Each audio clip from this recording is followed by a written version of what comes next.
Good evening, very good evening. Last class में मैंने आपको कंसेप्ट नंबर 3 बताया था, विच इज अकाउंटिंग।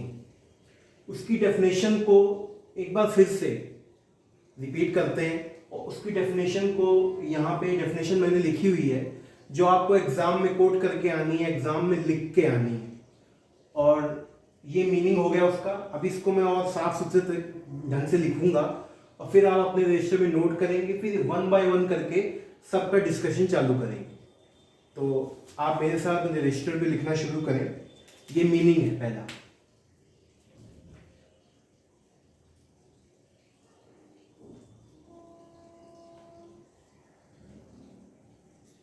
मीनिंग, पहला मीनिंग है accounting is a language of business. मैंने ये बताया है accounting is a language of business. Language of business क्यों, इसको भी देखेंगे।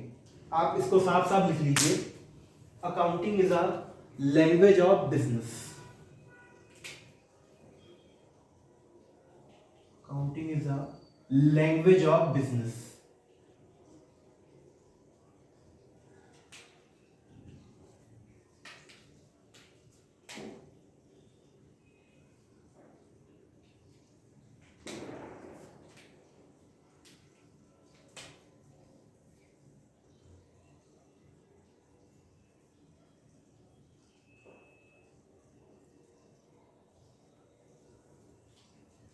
Accounting is a language of business.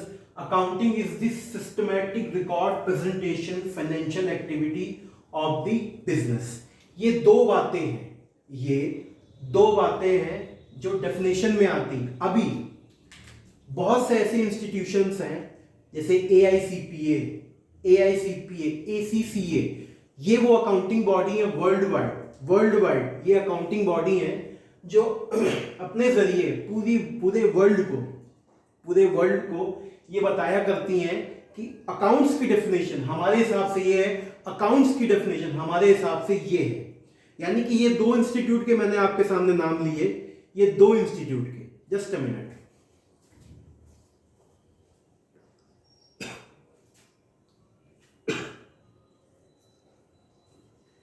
ये दो इंस्टीट्यूट के मैंने नाम आपके सामने लिए। वैसे 5-6 इंस्टीट्यूट्स हैं इंडिया के अंदर। Institute of chartered accountants of India, जो होपफुली आप आगे जाकर के ये सीई का कोर्स करेंगे, CMA का कोर्स करेंगे, तो वहां पर आपको ये बातें फिर से बताई जाएंगी। मतलब जो जितने भी इंस्टीट्यूशन है अकाउंटिंग स्टैंडर्ड्स हैं, IFRS इश्यू करते हैं, वो अलग अलग अकाउंट्स की डेफिनेशन कोड करते हैं। तो यहाँ पे बेसिक आपको यही लिखना है। वो सारी बातें आपके अभी यूज में नहीं है, लेकिन चूंकि मैं बता रहा हूं तो वो सारी बातें बताऊंगा। तो पहले तो ये दो बातें, ये पॉइंट नंबर 1 और पॉइंट नंबर 2, ये दो बातें पहले आप लिखेंगे। उसके बाद एक एक करके इनका एक एक वर्ड का मीनिंग मैं समझाऊंगा, फिर उसके बाद दूसरे पॉइंट का समझाऊंगा, फिर उसके बाद कुछ बातें मैं और आपको नोट कराऊंगा, फिर आपको मैं आगे लेके चलूंगा। तो पहले तो लैंग्वेज ऑफ बिजनेस के बारे में समझेंगे। ये आपने रजिस्टर में लिख ली होगी 2 point. Language of business, language of business का क्या मतलब है, आइए। हिंदुस्तान के अंदर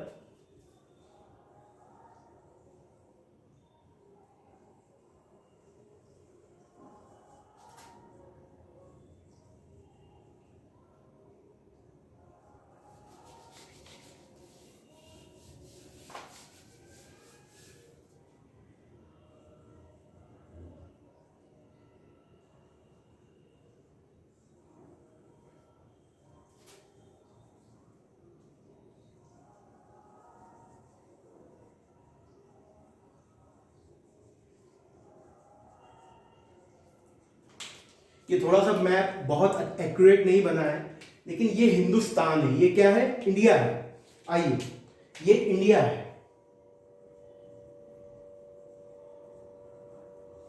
ये इंडिया है, ये हिंदुस्तान है, ये हिंदुस्तान है।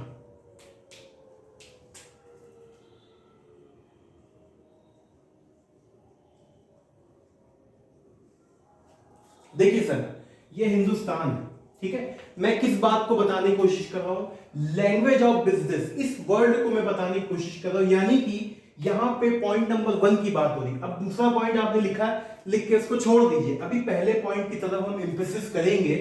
हिंदुस्तान में तकरीबन तकरीबन 17 लैंग्वेजेस बोली जाती, 17 भाषाएं। कहां? हिंदुस्तान के अंदर।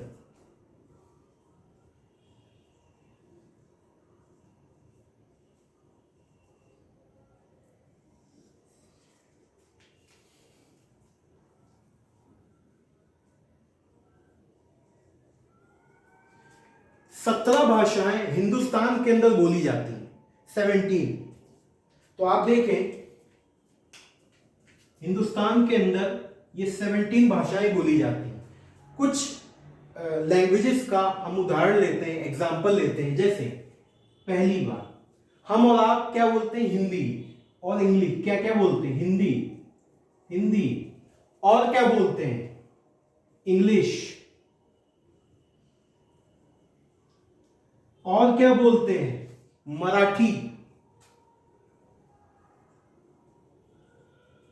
और क्या बोलते हैं? कन्नड़, तमिल।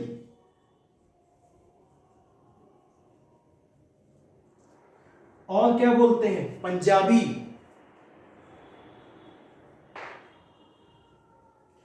और क्या बोलते हैं? क्योंकि 17 भाषाएं तो मैं नहीं लिखूंगा क्योंकि वो यूज की नहीं, लेकिन एक्चुअल में ये जनरल बेसिस पे है जो हम लोग यूज करते हैं। हम लोग ये भाषाओं को ज्यादा बोलते हैं। ये कौन सी? ये दो भाषाओं को हम ज्यादा बोलते हैं, हिंदी और इंग्लिश। जैसे मैं आपसे हिंदी में बात कर रहा हूं, आपसे इंग्लिश में बात कर रहा हूं, आप मुझसे हिंदी में बात कर रहे हैं, आप मुझसे इंग्लिश में बात कर रहे हैं। हो सकता है कि आप मराठी भी जानते हो सकता है कि आप तमिल भी जानते हो सकता है कि आप पंजाबी भी जानते हो सकता है कि आप गुजराती भी जानते हो, लेकिन जनरल सेंस में हम हिंदी इंग्लिश का ही यूज करते हैं। बिकॉज हिंदी हिंदुस्तान में हिंदी और इंग्लिश पूरे वर्ल्ड वाइड में यूनिवर्सल बोली जाती है, यानी इस इंग्लिश का यूज पूरे वर्ल्ड में होता है। आप साउथ में जाएंगे तो वहां पे नॉर्मल तरीके से तमिल हमें नहीं आती, लेकिन इंग्लिश क्योंकि समझ लेते हैं तो वहां इंग्लिश में ज्यादातर आपसे लोग बात करेंगे। तो और हिंदी तो पूरे वर्ल्ड वाइड चलती है। हिंदी जो होती है हिंदुस्तान में सभी हिंदुस्तानी हिंदी जानते हैं, समझते हैं। हो सकता है कुछ लोग ना बोल पाए, लेकिन उनको इस बात का पता होता है। मेरा कहने का यहाँ सेंस ये है कि ये एक लैंग्वेज है किसी बंदे से कम्युनिकेट करने के लिए, ये एक लैंग्वेज है किसी बंदे से अपनी बात रखने के लिए, ये एक लैंग्वेज है। जितनी भी लैंग्वेजेस है टोटल 17 लैंग्वेज पूरे हिंदुस्तान में बोली जाती है, 17 लैंग्वेज। ये तो जस्ट एग्जांपल मैंने लिखा है। ये ऐसी 17 भाषाएं हैं जो इंडिया के अंदर लोग बोलते हैं। तो इंडिया के अंदर ये भाषाएं बोली जाती क्यों? किसी से अपनी बात कम्युनिकेट करने के लिए, कहने के लिए। लेकिन बिजनेस ये कहता है कि हमारी ये भाषा नहीं है। बिजनेस कहता है हमारी इंग्लिश भाषा नहीं है, हमारी हिंदी भाषा नहीं है, हमारी मराठी भाषा नहीं है, हमारी तमिल भाषा नहीं है। हमारी कौन सी भाषा है? अकाउंटिंग। डेफिनेशन में लिखा accounting is a language of business, व्यापार की भाषा। यानी अकाउंटिंग जो है वो बिजनेस जो है वो अकाउंटिंग की भाषा समझता है। बिजनेस जो है अकाउंटिंग की भाषा समझता है कि यस, खाते इस तरह से बनेंगे, खातों का ये फॉर्मेट होगा। यानी कि बिजनेस ये कहता है कि मैं सिर्फ एक ही भाषा समझती हूं, किसकी? अकाउंटिंग की। इसलिए डेफिनेशन में ऑथर्स ने ये लिखा कि accounting is a language of business. ये लैंग्वेज जो हम लोग किसी पर्सन टू पर्सन कन्विंस करते हैं वो ये लैंग्वेजेस हैं, लेकिन बिजनेस की लैंग्वेज अलग है। ये तो हम नॉर्मल लैंग्वेज बोलते हैं इंडिया के अंदर। ये 17 भाषाएं इंडिया के अंदर बोली जाती हैं, लेकिन ये भाषाएं तो आपस में कम्युनिकेशन करने के लिए की जाती है। लेकिन बिजनेस आपसे कम्युनिकेट कैसे करेगा? बिजनेस आपसे कैसे बात करेगा? बिजनेस आपको कैसे बताएगा कि यस ये ट्रांजैक्शन सही नहीं है, या बिजनेस आपको रिफ्लेक्ट कैसे करेगा? उसकी जुबान नहीं है, उसके शब्द नहीं है, लेकिन हाँ वो ऑन पेपर जब आप कोई चीज बनाएंगे तो वहां से रिफ्लेक्ट होके वो लैंग्वेजेस निकलेगी। वो हो सकता है कि जुबानी ना निकले, लेकिन वो कहीं ना कहीं वो इस तरीके की भाषाओं को यूज नहीं करता। हाँ, वो एक भाषा का यूज करता है जिसका नाम है अकाउंटिंग। इसीलिए बोला accounting is a language of business, व्यापार की भाषा, बिजनेस की भाषा। तो इसको आप लिखेंगे, ये भी बना लें। आपका इस बात को लिखने का पर्पस ये था कि ये बातें तो हम आपसी कम्युनिकेशन में यूज करने के लिए करते हैं, आपसी कम्युनिकेशन में यूज करने के लिए करते हैं। ये पर्सन है, ये पर्सन है, आपसी कम्युनिकेशन करने के लिए करते हैं। मैं आपसे बात कर रहा हूं, आप मुझसे बात कर रहे हैं, तो यहां पे ये सारी लैंग्वेज यूज होगी, ये सारी लैंग्वेज यूज होगी, ये सारी लैंग्वेज यूज होगी। लेकिन बिजनेस में ये लैंग्वेज यूज नहीं होगी। एक्चुअल में बिजनेस के सिस्टम में सिर्फ अकाउंटिंग की ही भाषा इस्तेमाल हो जाएगी। अब इस बात को थोड़ा और रोशनी डालते हैं, इस बात को थोड़ा सा और रोशनी डालते हैं और विजुलाइज करके देखते हैं। ये मैं रब कर रहा हूं,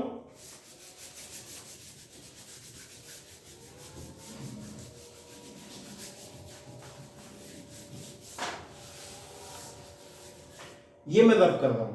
अब एक्चुअल में हम उसको मैं रिलेट करने के लिए बता रहा था कि वो लैंग्वेज वर्ड का मतलब क्या है, इसलिए मुझे ये सब चीजें यहां रखनी पड़ी।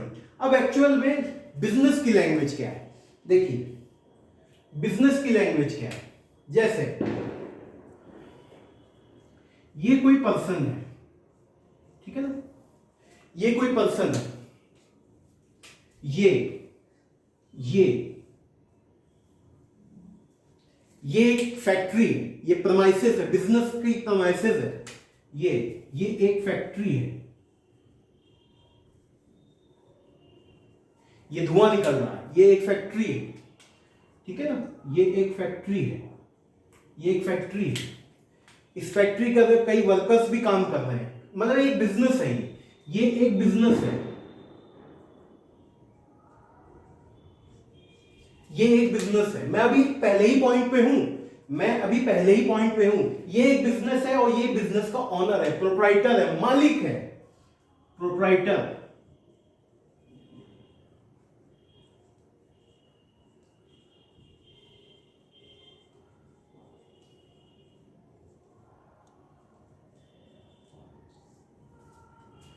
प्रोप्राइटर, ऑनर ऑफ बिजनेस, ये एक बिजनेस का मालिक है।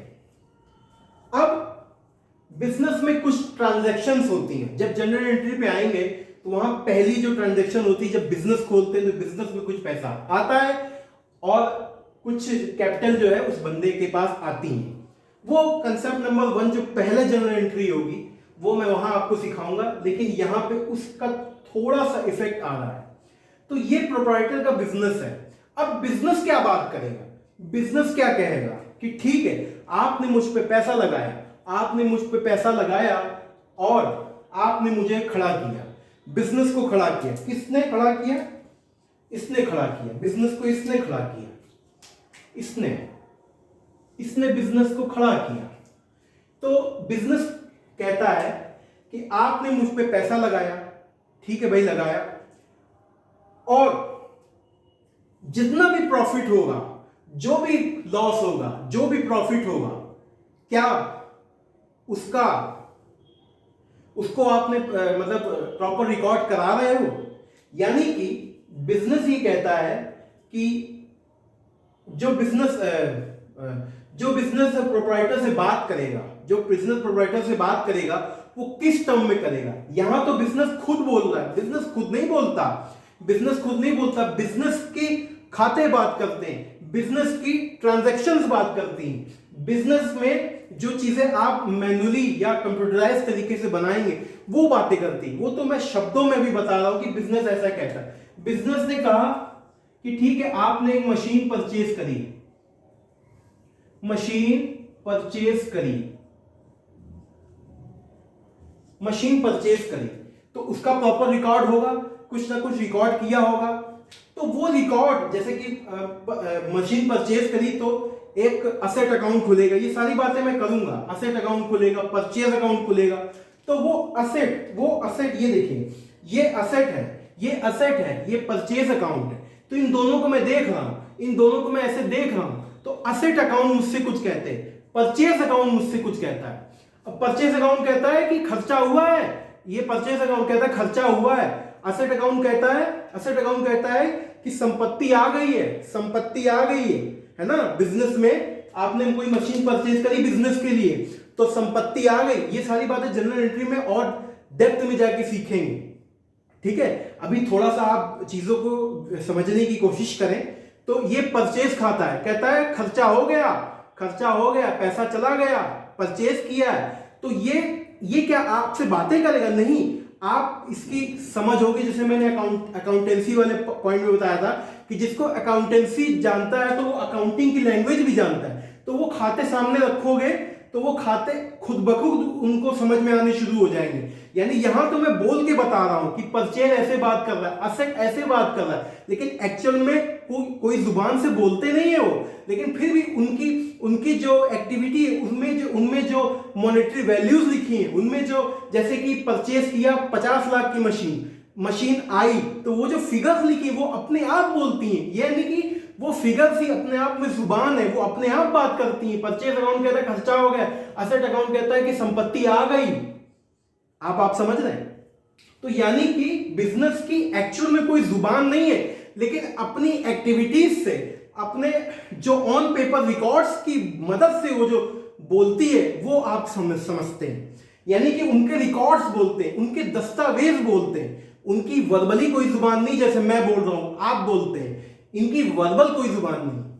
तो इस वजह से ये लैंग्वेज रखी गई कि accounting is the language of business. यानी कि वो अकाउंटिंग जो गूंगे बिजनेस को बोलना सिखा देती, वो अकाउंटिंग जो बिजनेस की भाषा बन जाती, वो अकाउंटिंग जो गूंगे बिजनेस को बोलना सिखाती है, वो अकाउंटिंग जो लैंग्वेज में तब्दील करती, उसके शब्दों को लैंग्वेज में तब्दील करती। यानी यहां पे जो परचेज अकाउंट बना, यहां पे जो असेट अकाउंट बना, वो उसकी लैंग्वेज दर्शा रही है। यानी कि ये बोल नहीं पाते थे, बिजनेस बोल नहीं पाते थे, लेकिन अकाउंटिंग ने उसको एक भाषा दी, अकाउंटिंग ने इसको बोलने का तरीका बताया। यानी बिजनेस कोई बात ही नहीं कर पा रहा था, अकाउंटिंग ने इसकी मदद की कि तुम चुप रहो, तुम अपना काम करो, हम तुम्हारी बात दूसरे तक पहुंचाएंगे। यानी कि तुम्हारे अंदर जो भी चल रहा है वो जुबान से हम कहेंगे, बस जुबान वर्बली नहीं होगी, लेकिन भाषा हम तुम्हारी बनेंगे। किसकी? बिजनेस की। कौन? अकाउंटिंग। तो इस वजह से ये वर्ड का मतलब लिखा गया, accounting is a language of business, व्यापार की भाषा, बिजनेस की भाषा। तो इस बात को आप समझ गए होंगे होपफुली। ठीक है, थोड़ा सा मैं इसको लिखवाता भी हूं, ठीक है, फिर दूसरे पॉइंट में आज चलेंगे। ठीक है, आइए।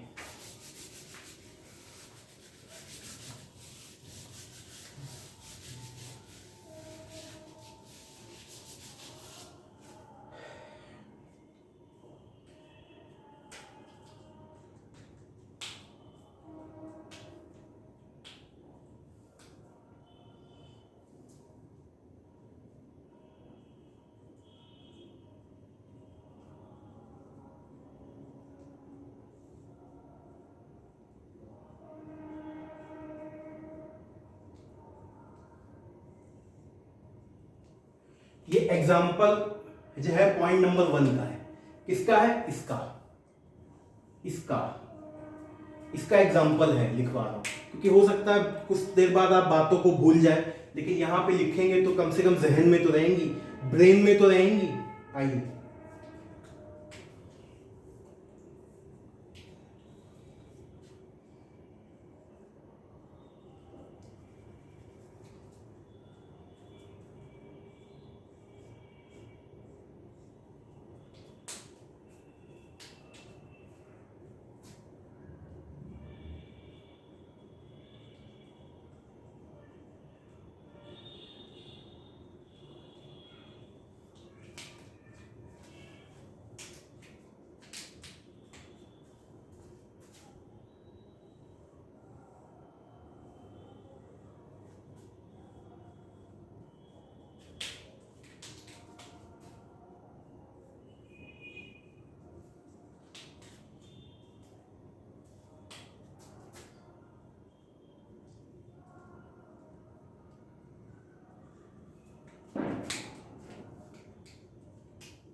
तो यहां पे मैंने वही बात बताई कि एक प्रोप्राइटर है, ये बिजनेस है, बिजनेस में प्रोप्राइटर पैसा लगाता है, बिजनेस में उसने इन्वेस्ट किया, मशीन खरीदी 50 लाख की, उस 50 लाख मशीन के जो बिजनेस में गई, तो बिजनेस जो है अब क्या बात करेगा, बिजनेस कुछ कहेगा, बिजनेस अकाउंटिंग टर्म में बात करेगा कि संपत्ति आई बिजनेस में, 50 लाख की मशीन आई, तो 50 लाख की मशीन आई तो लेजर खाते बनेंगे, तो लेजर खाते बनेंगे तो उसके लिए असेट अकाउंट एक तरफ प्रिपेयर होगा, और चूंकि खर्चा हो रहा है, जेब से पैसा जा रहा है, तो परचेज अकाउंट बनेगा जो कि खर्चों का खाता है। ये सारी बातें फिर से करेंगे, ठीक है ना, कि ये क्या होता है, वो क्या होता है, डेबिट क्या होता है, क्रेडिट क्या होता है, तो एक्सपेंसेस, परचेज, तो ये जो परचेज अकाउंट है, मैं अब क्या बताने जा रहा हूं, ये जो परचेज अकाउंट है, और यहां पे ये जो असेट अकाउंट है, ये जो असेट अकाउंट है, मशीनरी अकाउंट, असेट अकाउंट है,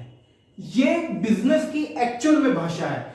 इस तरीके से बात करता है वो कि तुमने असेट बनाया, तुमने परचेज अकाउंट बनाया, तो असेट जो है, असेट बिजनेस में आई, असेट बिजनेस में आई, ये जो आई मैं बोल रहा हूं, अभी तो मैं मुंह से बोल के बता रहा हूं आई, लेकिन उसमें वो क्या करता है, डेबिट करता है, तो वो जो डेबिट किया वो उसकी भाषा है, किसकी, अकाउंट्स की, ये बिजनेस की भाषा है, ये बिजनेस प्रोप्राइटर से इस तरह बात करता है, ठीक है। थोड़ा सा अजीब सा लग रहा होगा आपको, लेकिन समझने की कोशिश करिएगा कि एक बिजनेस अपने मालिक से बात कैसे करता है।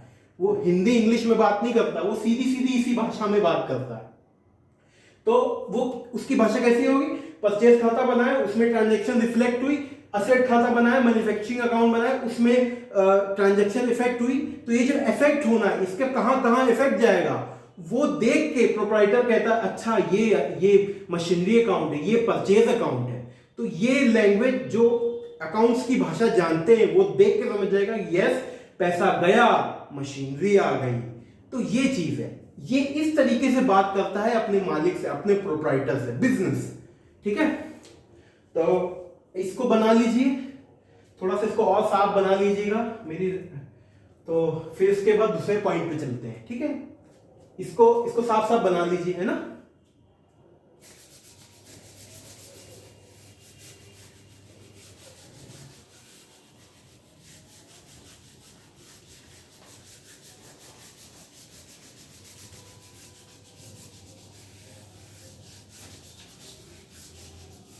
Just a minute.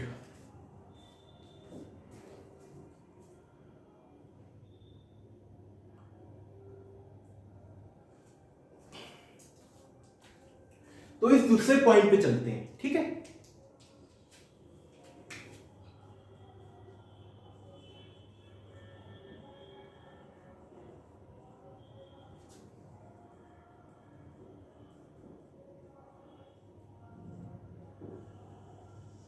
ये पॉइंट नंबर 2 का एग्जांपल है। कौन से पॉइंट नंबर 2 का, आइए ये पॉइंट नंबर 2 का एग्जांपल है, ठीक है ना। अब यहां पे क्या बातें हो रही है, accounting is the systematic record and presentation, इस बात को आप समझ चुके होंगे, लेकिन जब तक मैं अपनी बात नहीं कह लूंगा मुझे वो सेटिस्फेक्शन नहीं मिलेगा। तो accounting is the systematic record and presentation of financial activity of the business व्यापार। accounting is a systematic record and presentation of financial activity of the business। तो इसका क्या मतलब है, आइए फिर वही चीज लेते हैं, ठीक है ना। एक बिजनेस के अंदर जितने भी रिकॉर्ड्स बनाए जाते हैं उनका प्रॉपर फॉर्मेट दिया गया है। बिजनेस के अंदर जितने भी रिकॉर्ड्स बनाए जाते हैं, जैसे मैंने बुक कीपिंग में एक कॉन्सेप्ट आपको कराया था, कॉन्सेप्ट नंबर 2 में, जहां पे लेजर, जहां पे जर्नल, वो सारी बातें फिर से मैं बता रहा हूं, उसका चैप्टर है कि जर्नल बनते कैसे, अभी मैंने वो सिखाया नहीं है, लेकिन बीच में जो वर्ड्स आ रहे हैं तो मैं उसको यूज कर रहा हूं। जहां पे जहां पे लेजर, नेक्स्ट स्टेप जहां पे लेजर, जहां पे ट्रायल बैलेंस, फिर उसके बाद अकाउंटिंग में बुक कीपिंग, अकाउंटिंग में फाइनल अकाउंट जिसको हम लोग फाइनेंशियल स्टेटमेंट के नाम से भी जानते हैं, वो सारी बातें प्रिपेयर होती है। फिर लास्ट में अकाउंटेंसी, कानूनी दाव पेच क्या होते हैं, किस तरीके से किस कंपनी की बैलेंस शीट की कैसी प्रेजेंटेशन होनी चाहिए, कौन कौन से लॉस फॉलो होते हैं, वो पूरा होल अकाउंटेंसी में आता है। ठीक है सर, ठीक है सर। तो ये एग्जांपल पॉइंट नंबर 2 का है, इसमें ये चीज है, आप इसको नोट करिएगा। थोड़ा सा लेजर में यहां बनाऊंगा। लेजर क्या होता है ये मैं सेपरेट चैप्टर में तो पढ़ाऊंगा ही, तो पढ़ाना ही पढ़ाना, लेकिन बेसिक में ये सारी बातें आ रही है तो उन बातों को मुझे पहले से लेना पड़ रहा है। ठीक है, वहां पे इसका प्रॉपर चैप्टर है तो उसको एक एक बात को कंसेप्ट वाइज करके बताना होगा। ठीक है, तो यहां पे एक लेजर में बना रहा हूं, फिर मैं आपको ये बताऊंगा कि क्या सिस्टमैटिक रिकॉर्ड और क्या प्रेजेंटेशन। आइए,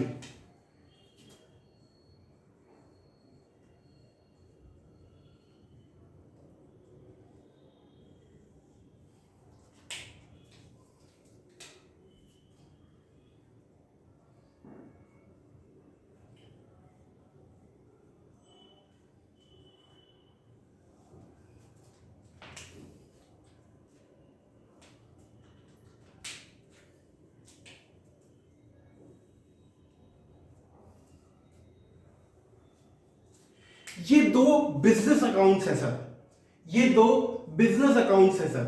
ठीक है ना, कुछ मैं ट्रांजैक्शन करने जा रहा हूं, कुछ मैं ट्रांजैक्शन करने जा रहा हूं। मैं यहां पे जर्नल बनाता हूं।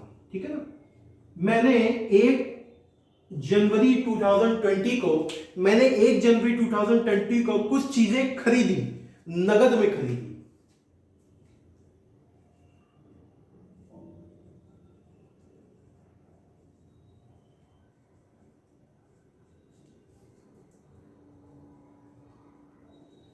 मैंने कुछ चीजें कैश में परचेज करी। ठीक है, कैश में परचेज करी। क्या परचेज करी?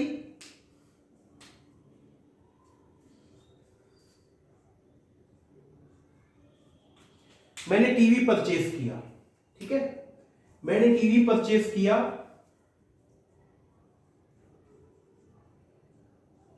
मैं कोई बिजनेस नहीं कर रहा हूं, अभी मैं बिजनेस नहीं कर रहा हूं, मैंने अपने लिए परचेज किया। ठीक है ना, तो मैंने यहां पे दो अकाउंट को, अभी मैं जब जनरल एंट्री वाला टॉपिक आएगा ना तो एंट्री लिखने के बाद आपको आइडेंटिफाई करना सिखाऊंगा कि आखिर जब जनरल एंट्री लिखी होती तो ये कैसे रिफ्लेक्ट करें कि इतने खाते बनेंगे, इतने लेजर बनेंगे, पोस्टिंग कैसे होगी। अभी सिर्फ एक बेसिक आप रख लीजिए कि ये सिस्टमेटिक रिकॉर्ड का मतलब क्या है, मैं यहां बताने की कोशिश कर रहा हूं। तो मैंने कैश अकाउंट बनाया, पहले मैंने जर्नल बनाया। ठीक है, ये मैंने जर्नल बनाया, जर्नल में एक साइड डेबिट होता है और एक साइड क्रेडिट होता है। डेबिट इधर क्यों होता है, क्रेडिट उधर क्यों होता है, इसका भी लॉजिक समझेंगे। ये डेबिट, ये क्रेडिट। ठीक है, तो मैंने कैश परचेज किया तो उसकी जनरल एंट्री सिंपल सी बनेगी। 1/1/20 को मैंने कैश परचेज किया तो मेरे पास आया क्या, टीवी आया, तो टीवी को डेबिट करेंगे। क्यों करेंगे, थोड़ा सा पेशेंस रखिएगा, लेकिन अभी मैं डेबिट कर रहा हूं। ठीक है, टीवी अकाउंट डेबिट टू, जेब से क्या गया, पैसा गया। अगर चेक पे देता तो चेक यहां लिखा होता तो बैंक में क्रेडिट करता। ऐसा क्यों है वो जनरल एंट्री के टॉपिक में मैं कराऊंगा कि कैश कब होगा, बैंक कब होगा, कब होगा। ठीक है, अभी थोड़ा सा पेशेंस रखिए। तो टू कैश अकाउंट, ये दो अकाउंट रिफ्लेक्ट हो गए, ये दो खाते रिफ्लेक्ट हो गए। मैंने 1 लाख रुपए का खरीदा, मैंने 1 लाख रुपए का परचेज किया। क्या, टीवी परचेज किए, एलईडी टीवी परचेज किया। ठीक है ना, अब यहां पे दो खाते इफेक्ट होंगे। ठीक है, यहां पे दो अकाउंट इफेक्ट होंगे। यहां पे मैं बना दे रहा हूं, यहां पे एक तो मैं बनाता हूं ये कैश अकाउंट बनाता हूं मैं। ठीक है, और एक बनाता हूं असेट अकाउंट। क्योंकि असेट आ रही है मेरे पास, टीवी मेरे लिए खरीदने बेचने का काम नहीं, तो वो मेरी संपत्ति, उसको मैं यूज करूंगा। तो यहां पे असेट,